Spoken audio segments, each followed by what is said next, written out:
प्रेम से बोलिए श्री सत्यनारायण भगवान की जय हो। हरे कृष्णा। आप सभी को फागुन पूर्णिमा की हार्दिक शुभकामनाएं। पूर्णिमा का पावन दिन पर भगवान श्री सत्यनारायण की कथा श्रवण करने के लिए अत्यंत उपयुक्त और फलदायी है।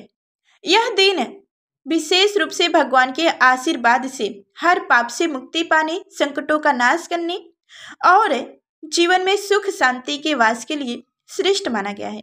जो भक्त इस दिन श्रद्धा और भक्ति से श्री सत्यनारायण भगवान की कथा सुनते हैं वह न केवल अपने वर्तमान जीवन के दुखों से मुक्ति पाते हैं बल्कि अनेक जन्म जन्मांतर के पाप भी नष्ट हो जाते हैं। इस पावन दिन पर भगवान की कृपा से परिवार में दरिद्रता, कलेश और विघ्न दूर होते हैं। सुख समृद्धि का वास घर में होता है और पूर्णिमा के दिन श्री सत्यनारायण भगवान की पूजा और कथा का आयोजन करने से व्यक्ति का हर कार्य भी सफल होता है। घर में शांति का वातावरण बनता है और जीवन में एक नया उजाला आता है। श्री सत्यनारायण भगवान के आशीर्वाद से जीवन में सभी प्रकार की इच्छाओं की पूर्ति होती है और भगवान की असीम कृपा से एक सुखमय और समृद्धि जीवन की प्राप्ति होती है। तो चलिए प्रिय भक्तगणों, आज इस पावन दिन पर हम सभी मिलकर श्री सत्यनारायण भगवान की कथा का श्रवण करते हैं। सभी मिलकर प्रेम से बोलिए विघ्न हरता भगवान गणेश की जय, श्री सत्यनारायण भगवान की जय, श्री भगवान विष्णु की जय। पौराणिक कथाओं के अनुसार एक समय की बात है, निवर्षित तीर्थ में सैनिका आदि 28,000 ऋषियों ने श्री सूत जी से पूछे, हे प्रभु, इस कलयुग में वेद विधा रहित मनुष्यों को प्रभु भक्ति किस प्रकार मिल सकती है तथा उनका उद्धार कैसे होगा? हे मुनिश्रेष्ठ, कोई ऐसा तप बताइए जिससे थोड़ी समय में ही पुण्य मिले और मनोवांछित फल भी मिल जाए। इस प्रकार की कथा सुनने की हम इच्छा रखते हैं। सूर्य शास्त्रों के ज्ञाता सूत जी बोले, हे वैष्णवी मैं पूज्य, आप सभी ने प्राणियों के हित की बात पूछी है, इसलिए मैं एक ऐसे श्रेष्ठ व्रत को आप लोगों को बताऊंगा जिसे नारद जी ने लक्ष्मी नारायण जी से पूछा था और लक्ष्मीपति ने मुनिश्रेष्ठ नारद जी से कहा था। आप सब इसे ध्यान से सुनिए। एक समय की बात है, योगी राज नारद जी दूसरे के हित की इच्छा के लिए अनेकों लोकों में घूमते हुए मृत लोक में आ पहुंचे। वहां उन्होंने अनेक योनियों में जन्मे प्राणी सभी मनुष्यों को अपने कर्मों द्वारा अनेकों दुखों से पीड़ित देखा। उनका दुख देख नारद जी सोचने लगे कि कैसे अंत किया जाए जिसके करने से निश्चित रूप से मानव के दुखों का अंत हो जाए। इसी विचार पर मनन करते हुए वह विष्णु लोक में गए। वहां वह देवों के ईश्वर भगवान नारायण की स्तुति करने लगे, जिनके हाथों में शंख, चक्र, गदा और पद्म थे, गले में वरमाला पहने हुए थे। स्तुति करते हुए नारद जी बोले, हे भगवान, आप अत्यंत शक्ति से संपन्न हैं, मन तथा बारी भी आपको नहीं पा सकती। आपका आदि, मध्य तथा अंत नहीं है। निर्गुण स्वरूप सृष्टि के कारण भक्तों के दुखों को दूर करने वाले आपको मेरा नमस्कार है। नारद जी की स्तुति सुन विष्णु भगवान बोले, हे मुनिश्रेष्ठ, आपके मन में क्या बात है? आप किस काम के लिए पधारे हो उसे निसंकोच होकर कहो। इस पर नारद मुनि बोले कि मृत लोक में अनेक योनियों में जन्मे मनुष्य अपने कर्मों के द्वारा अनेकों दुख से दुखी हो रहे हैं। हे नाथ, आप मुझ पर दया रखते हो तो बताइए कि वह मनुष्य थोड़े प्रयास से ही अपने दुखों से कैसे छुटकारा पा सकते हैं। श्री हरि बोले, हे नारद, मनुष्यों की भलाई के लिए तुमने बहुत अच्छी बात पूछी है। जिसके करने से मनुष्य मोह से छूट जाता है, वह बात मैं तुमसे कहता हूँ, उसे सुनो। स्वर्गलोक और मृतलोक दोनों में एक दुर्लभ उत्तम व्रत है जो पुण्य देने वाला है। आज प्रेमवश होकर मैं उसे तुमसे कहता हूँ। श्री सत्यनारायण भगवान का यह व्रत अच्छी तरह विधान पूर्वक करके मनुष्य तुरंत ही यहाँ सुख भोग कर मरने पर मोक्ष पाता है। श्री हरि के वचन सुनकर नारद जी बोले कि उस व्रत का फल क्या है और उसका विधान क्या है? यह व्रत किसने किया था? इस व्रत को किस दिन करना चाहिए? सभी कुछ विस्तार से बताइए।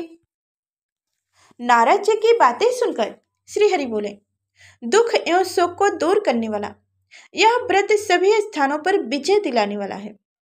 मानव को भक्ति और श्रद्धा के साथ शाम को श्री सत्यनारायण की पूजा धर्म में प्रायः होकर ब्राह्मणों एवं बंधुओं के साथ करनी चाहिए। भक्ति भाव से ही नवेद, केले का फल, घी, दूध और गेहूं का आटा सवाई लें। गेहूं के स्थान पर साठी का आटा, शक्कर तथा गुड़ लेकर उन सभी भक्ष्य योग्य पदार्थों को मिलाकर भगवान का भोग लगाएं। ब्राह्मणों सहित बंधु भाइयों को भी भोजन कराएं। उसके बाद स्वयं भोजन करें। भजन कीर्तन के साथ भगवान की भक्ति में लीन हो जाएं। इस तरह से सत्यनारायण भगवान का यह व्रत करने पर मनुष्य की सारी इच्छाएं निश्चित रूप से पूरी होती हैं।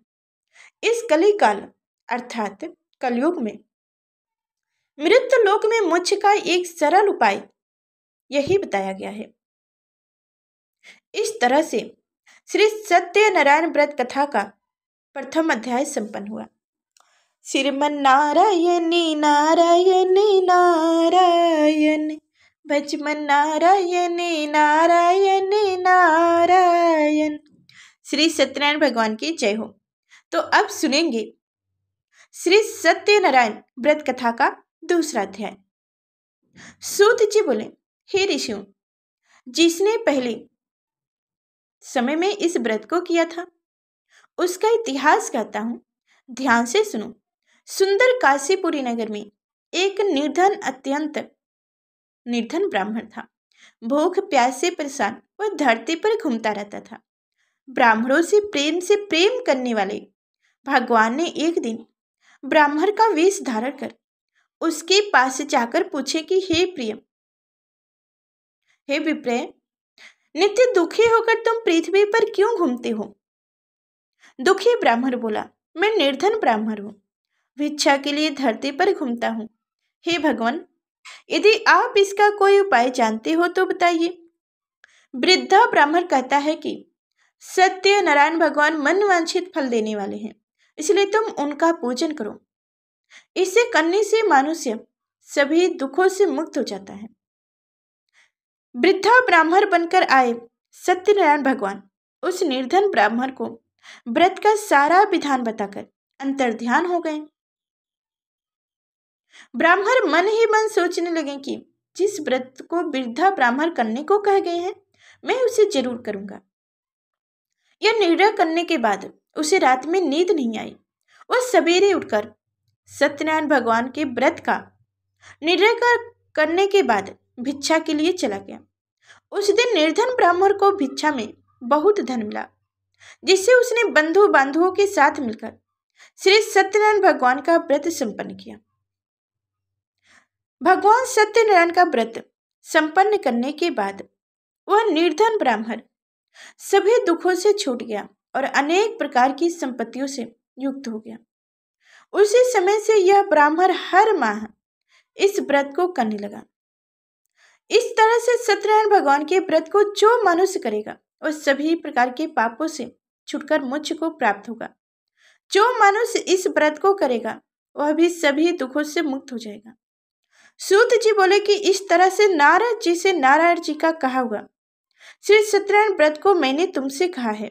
हे विप्र, मैं अब और क्या कहूं? ऋषि बोले, हे मुनिवर, संसार में उस विप्र से सुनकर और किस किसने इस व्रत को किया है, हम सब इस बात को सुनना चाहते हैं। इसके लिए हमारे मन में श्रद्धा का भाव है। सूत जी बोले कि हे मुनियों, जिसने इस व्रत को किया है वह सब सुनो। एक समय वही विप्र धन एवं ऐश्वर्य के अनुसार अपने बंधु बांधवों के साथ इस व्रत को करने को तैयार हुआ। उसी समय एक लकड़ी बेचने वाला बूढ़ा आदमी आया और लकड़ियां बाहर रखकर अंदर ब्राह्मण के घर में गया। प्यास से दुखी हुआ लकड़हारा उसको व्रत करते देखकर विप्र को नमस्कार कर पूछने लगा कि आप यह क्या कर रहे हो तथा इसे करने से क्या फल मिलेगा, कृपया मुझे भी बताइए। ब्राह्मण ने कहा कि सब मनोकामनाओं को पूर्ण करने वाला यह सत्यनारायण भगवान का व्रत है। इनकी कृपा से ही मेरे घर में धन्य धान आदि की वृद्धि हुई है। विप्र से सत्यनारायण व्रत के बारे में जानकर लकड़हारा बहुत प्रसन्न हुआ। चना अमृत लेकर और प्रसाद खाने के बाद वह अपने घर को गया। लकड़हारे ने अपने मन में संकल्प किया कि आज लकड़ी बेचने से जो धन मिलेगा उसी से श्री सत्यनारायण भगवान का उत्तम व्रत करूंगा। मन में इस विचार को लेकर बूढ़ा आदमी सिर पर लकड़ियां रखकर उस नगर में बेचने गया जहां धनी लोग ज्यादा रहते थे। उस नगर में उसे अपनी लकड़ियों का दाम पहले से 4 गुना अधिक मिलता है। बूढ़ा प्रसन्नता के साथ दाम लेकर केले, शक्कर, घी, दूध, दही और गेहूं का आटा ले और सत्यनारायण भगवान के व्रत की अनेक सामग्रियां लेकर अपने घर गया। वहां उसने अपने बंधु बांधवों को बुलाकर विधि विधान से सत्यनारायण भगवान का पूजन और व्रत किया। इस व्रत के प्रभाव से वह बूढ़ा लकड़हारा धन, पुत्र आदि से युक्त होकर संसार के समस्त सुख भोगकर अंत काल में वैकुंठ धाम चला गया। इस तरह से श्री सत्यनारायण व्रत कथा का दूसरा अध्याय संपन्न हुआ। श्रीमन नारायण नारायण नारायण, भजमन नारायण नारायण नारायण। श्री सत्यनारायण भगवान की जय हो। अब सुनेंगे श्री सत्यनारायण व्रत कथा का तीसरा अध्याय। सूत जी बोले, हे श्रेष्ठ मुनियों, अब आगे की कथा कहता हूँ। पहले समय में उल्खा मुख नाम का एक बुद्धिमान राजा था। वह सत्ययुक्त और जितेंद्रिय था। प्रतिदिन देव स्थानों पर जाता और निर्धनों को धन देकर उनके कष्ट को दूर करता था। उसकी पत्नी कमल के समान मुख वाली तथा सती साध्वी थी। भद्रशिला नदी के तट पर उन दोनों ने श्री सत्यनारायण भगवान का व्रत किया। उसी समय साधु नाम का एक वैश्य आया। उसके पास व्यापार करने के लिए बहुत सा धन भी था। राजा को व्रत करते देखकर वह विनय के साथ पूछने लगा, हे राजन, भक्ति भाव से पूर्ण होकर आप यह क्या कर रहे हो? मैं सुनने की इच्छा रखता हूँ, तो आप मुझे बताइए। राजा बोले, हे साधु, अपने बंधु बांधवों के साथ पुत्र आदि की प्राप्ति के लिए एक महाशक्तिशाली श्री सत्यनारायण भगवान का व्रत पूजन कर रहा हूँ। राजा के वचन सुनकर साधु अंदर से बोले, हे राजन, मुझे इस व्रत का सारा विधान कहिए। आपके कथानुसार मैं भी इस व्रत को करूंगा। मेरी भी संतान नहीं है और इस व्रत को करने से निश्चित रूप से मुझे संतान की प्राप्ति होगी। राजा से व्रत का सारा विधान सुन व्यापार से निर्वित होकर वह अपने घर गया।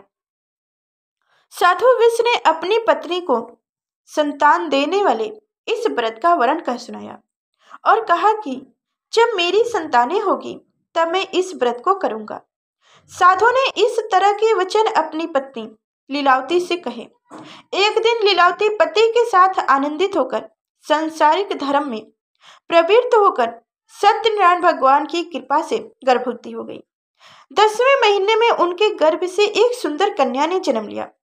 दिनों दिन वह ऐसे बढ़ने लगी जैसे कि शुक्ल पक्ष का चंद्रमा बढ़ता है। माता पिता ने अपनी कन्या का नाम कलावती रखा। एक दिन लीलावती ने मीठे शब्दों में अपने पति को देखा, याद दिलाया कि आपने सत्यनारायण भगवान के जिस व्रत को करने का संकल्प किया था उसे करने का समय आ गया है। आप इस व्रत को करिए। साधु बोले कि हे प्रियम, इस व्रत को मैं इनके विवाह पर करूंगा। इस प्रकार अपनी पत्नी को आश्वासन देकर वह नगर को चले गए। कलावती पिता के घर में रह दिनों दिन बड़ी होने लगी। साधु ने एक बार नगर में अपनी कन्या को सखियों के साथ देखा तो तुरंत ही दूत को बुलाया और कहा कि मेरी कन्या के योग्य वर देखकर आओ। साधु की बातें सुनकर दूत कंचन नगर में पहुंचा और वहां देखभाल कर लड़की के सुयोग्य वरिक पुत्र को ले आया। सुयोग्य लड़के को देख साधु ने बंधु बांधवों के बुलाकर अपनी पुत्री का विवाह कर दिया। लेकिन दुर्भाग्य की बात है कि साधु ने अभी भी श्री सत्यनारायण भगवान का व्रत नहीं किया। इस पर श्री सत्यनारायण भगवान क्रोधित हो गए और श्राप दिया कि साधु को अत्यधिक दुख मिले। अपने कार्य में कुशल साधु बन गया जमाई को लेकर समुद्र के पास स्थित होकर रत्नसर नगर में गया। वहां जाकर दामाद ससुर दोनों मिलकर चंद्रकेतु राजा के नगर में व्यापार करने लगे। एक दिन भगवान सत्यनारायण की माया से एक चोर राजा का धन चुराकर भाग रहा था। उसने राजा के सिपाहियों को अपना पीछा करते देख चुराया हुआ धन वहां रख दिया जहां साधु अपने जमाई के साथ ठहरा हुआ था। राजा के सिपाहियों ने साधु विष के पास राजा का धन पड़ा देखा तो वह ससुर जमाई दोनों को बांधकर प्रसन्नता से राजा के पास ले गया और कहा कि इन दोनों चोरों को हम पकड़ लिए हैं, आप आगे की कार्रवाई की आज्ञा थी। राजा की आज्ञा से उन दोनों को कठिन कारावास में डाल दिया गया और उनका सारा धन भी उनसे छीन लिया गया। श्री सत्यनारायण भगवान के श्राप से साधु की पत्नी भी बहुत दुखी हुई। घर में जो धन रखा था उसे चोर चुरा ले गए। शारीरिक तथा मानसिक पीड़ाओं, भूख प्यास से अति दुखी होकर अन्न की चिंता में कलौती एक ब्राह्मण के घर गई। वहां उसने देखा श्री सत्यनारायण भगवान का व्रत होते देखा, फिर कथा भी सुनी। वह प्रसाद ग्रहण कर रात्र को घर वापस आई। माता ने कलौती से पूछा कि हे पुत्री, अब तक तुम कहाँ थी, तेरे मन में क्या है? कलौती ने अपनी माता से कहा, हे माता, मैंने एक ब्राह्मण के घर में श्री सत्यनारायण भगवान का व्रत होते देखा है। कन्या के वचन सुनकर लीलावती भगवान के पूजन की तैयारी करने लगी। लीलावती ने परिवार एवं बंधुओं सहित सत्यनारायण भगवान का पूजन किया और उनसे वरदान मांगा कि मेरे पति तथा जमाई शीघ्र घर आ जाएं। साथ ही यह भी प्रार्थना की कि हम सबका अपराध क्षमा करें। श्री सत्यनारायण भगवान इस व्रत से संतुष्ट हो गए और राजा चंद्रकेतु को स्वप्न में दर्शन देकर कहा, हे राजन, तुम उन दोनों विश्वों को छोड़ दो और तुमने उनका जो धन लिया है उसे वापस कर दो। अगर तुमने ऐसा नहीं किया तो मैं तुम्हारा धन, राज्य एवं संतान सभी को नष्ट कर दूंगा। राजा को यह सब कहकर भगवान अंतर ध्यान हो गए। प्राप्त काल सभा में राजा ने अपना सपना सुनाया, फिर बोला कि वरिक पुत्रों को कैद से मुक्त कर सभा में लाओ। दोनों ने आते ही राजा को प्रणाम किया। राजा मीठी वाणी में बोला, हे महामुनि भाइयों, भाग्यवश ऐसा कठिन दुख तुम्हें प्राप्त हुआ है, लेकिन अब तुम्हें कोई भय नहीं है। ऐसा कह राजा ने उन दोनों को नए वस्त्र आभूषण भी पहनाया और जितना धन उनका लिया था उससे दोगुना धन वापस कर दिया। दोनों वेश्या अपने घर को चल दिए। इस तरह से श्री सत्यनारायण भगवान का व्रत कथा का तीसरा अध्याय संपन्न हुआ। श्रीमन नारायण नारायण नारायण, भजमन नारायण नारायण नारायण। श्री सत्यनारायण भगवान की जय हो। तो अब सुनेंगे श्री सत्यनारायण व्रत कथा का चौथा अध्याय कथा। सूत जी बोले, विष ने मंगलचारी कर अपनी यात्रा प्रारंभ की और अपने नगर की ओर चल दिया। उनके थोड़ी दूर जाने पर एक डंडी ने विषधारी श्री सत्यनारायण ने उनसे पूछा, हे साधु, तेरी नाव में क्या है? अभी वरिक हंसता हुआ बोला, हे डंडी, अब क्यों पूछते हो? क्या धन लेने की इच्छा है? मेरी नाव में तो बेल एवं पत्ते भरे हुए हैं। विष के कठिन वचन सुनकर बोले, तुम्हारा वचन सत्य हो। डंडी ऐसे वचन कहकर वहां से दूर चले गए।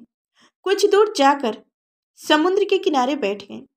डंडी के जाने के बाद साधु विष ने नित्य क्रिया के पश्चात नाव को ऊंचे उठते देखकर अचंभा माना और नाव में बेल पत्ते आदि देख वह मूर्छित होकर जमीन पर गिर पड़ा।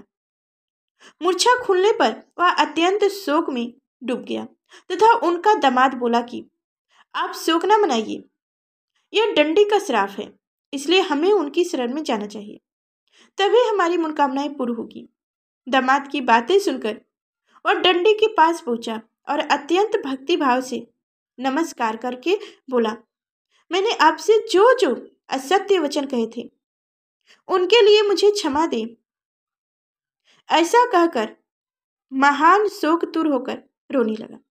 तब दंडी भगवान बोले, हे वरिक पुत्र, मेरी आज्ञा से बार बार तुम्हें दुख प्राप्त हुआ है, तो मेरी पूजा से विमुख हुआ है। साधु बोले, हे भगवान, आपकी माया से ब्रह्मा आदि देवता भी आपके रूपों नहीं जानते, तब मैं अज्ञानी कैसे जान सकता हूँ। आप प्रसन्न हुइए, अब मैं सामर्थ्य के अनुसार आपकी पूजा करूंगा। मेरी रक्षा करो और पहले के समान नाव में धन भर दो। साधु विश्व की भक्ति पुकार सुनकर भगवान प्रसन्न हो गए और उसकी इच्छा अनुसार वरदान देकर अंतर्ध्यान हो गए। ससुर जमाई जब नाव पर आए तो नाव धन से भरी हुई थी। फिर वहां अपने अन्य साथियों के साथ श्री सत्यनारायण भगवान का पूजन कर अपने नगर को चल दिए। जब नगर के नजदीक पहुंचे तो दूत को घर पर खबर करने के लिए भेज दिया। दूत साधु की पत्नी को प्रणाम कर कहता है कि मालिक अपने दामाद सहित नगर के निकट आ गए हैं। दूत की बातें सुनकर साधु की पत्नी लीलावती ने बड़े हर्ष के साथ सत्यनारायण भगवान का पूजन कर अपनी पुत्री कलावती से कहा कि मैं अपने पति के दर्शन को जाती हूँ, तू कार्य पूर्ण कर शीघ्र आ जा। माता के ऐसे वचन सुनकर कलावती जल्दी में प्रसाद छोड़कर अपने पति के पास चली गई। प्रसाद की अवहेलना के कारण श्री सत्यनारायण भगवान रुष्ट हो गए और नाव सहित उनके पति को पानी में डुबो दिए। कलावती अपने पति को वहां न पाकर रोती हुई जमीन पर गिर गई। नाव को डूबा हुआ देख वह कन्या को रोते देख साधु दुखी होकर बोले कि हे प्रभु, मुझसे तथा मेरे परिवार से जो भी भूल हुई है उसे क्षमा करो। साधु के दीन वचन सुनकर श्री सत्यनारायण भगवान प्रसन्न हो गए और आकाशवाणी हुई, हे साधु, तेरी कन्या मेरे प्रसाद को छोड़कर आई है, इसलिए उनका पति अदृश्य हो गए हैं। यदि वह घर जाकर प्रसाद खाकर लौटती है तो इसे इसका पति अवश्य मिल जाएगा। ऐसे आकाशवाणी सुनकर कलावती घर जाकर प्रसाद ग्रहण करती है और फिर आकर अपने पति के दर्शन करती है। उसके बाद साधु अपने बंधु बांधवों सहित श्री सत्यनारायण भगवान का विधि विधान से पूजन करता है तथा इस लोक के सुख भोगकर वह अंत में स्वर्ग को जाता है। इस तरह से श्री सत्यनारायण व्रत कथा का चौथा अध्याय संपन्न हुआ। श्रीमन नारायण नारायण नारायण, भजमन नारायण नारायण नारायण। श्री सत्यनारायण भगवान की जय हो। तो अब सुनेंगे श्री सत्यनारायण कथा का 5वां अध्याय। सूत जी बोले, हे ऋषि, मैं और भी एक कथा कहता हूँ, उसे भी सुनिए। प्रजा पालन में लिंग तुंग ध्वज का नाम का एक राजा था। उसने भी भगवान का प्रसाद त्याग कर बहुत ही दुख सहा था। एक बार वन में जाकर वन पशुओं को मारकर एक बड़े से पेड़ के नीचे आया। वहां उसने ग्वालों को भक्ति भाव से अपने बंधुओं सहित सत्यनारायण भगवान का पूजन करते देखा। अभिमानवश राजा ने उन्हें देखकर भी पूजन स्थल पर नहीं गया और ना ही उसने भगवान को नमस्कार किया। ग्वालों ने राजा को प्रसाद दिया, लेकिन उसने वह प्रसाद भी नहीं खाया और प्रसाद को वहीं छोड़ वह अपने नगर को चल दिया। जब वह नगर में पहुंचा तो वहां सब कुछ तहस नहस हुआ पाया तो वह शीघ्र ही समझ गया कि यह सब भगवान ने ही किया है। वह दोबारा ग्वालों के पास पहुंचा और विधि पूर्वक पूजन करके प्रसाद खाया तो श्री सत्यनारायण भगवान की कृपा से सब कुछ पहले जैसा हो गया।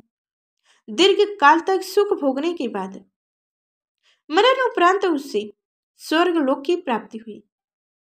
जो मनुष्य परम दुर्लभ इस व्रत को करेगा तो भगवान सत्यनारायण की कृपा से उसे धन्य धान की प्राप्ति होगी। निर्धन धनी हो जाता है और भय मुक्त हो जीवन जीता है। संतानहीन मानुष को संतान सुख मिलता है और सारे मनोरथ पूर्ण होने पर मानव अंत काल में वैकुंठ धाम को जाता है। सूत जी बोले, जिन्होंने पहले इस व्रत को किया है, अब उसके दूसरे जन्म की कथा कहता हूँ। वृद्धा संतानंदन ब्राह्मण ने सुदामा का जन्म लेकर मोक्ष की प्राप्ति की। लकड़हारे ने अगले जन्म में निषाद बनकर मोक्ष प्राप्त किया। उल्का मुख नाम का राजा दशरथ होकर बैकुंठ धाम को चला गया। साधु नाम के वंश ने मोर ध्वज बनकर अपने पुत्र को आरी से चीरकर मोक्ष पाया। महाराजा तुंग ध्वज ने स्वयंभू होकर भगवान में भक्ति युक्त होकर कर्म कर मोक्ष पाया। इस तरह से श्री सत्यनारायण व्रत कथा का 5वां अध्याय संपन्न हुआ। श्रीमन नारायणे नारायणे नारायण, भजमन नारायणे नारायणे नारायण। श्री सत्यनारायण व्रत कथा भगवान की जय हो।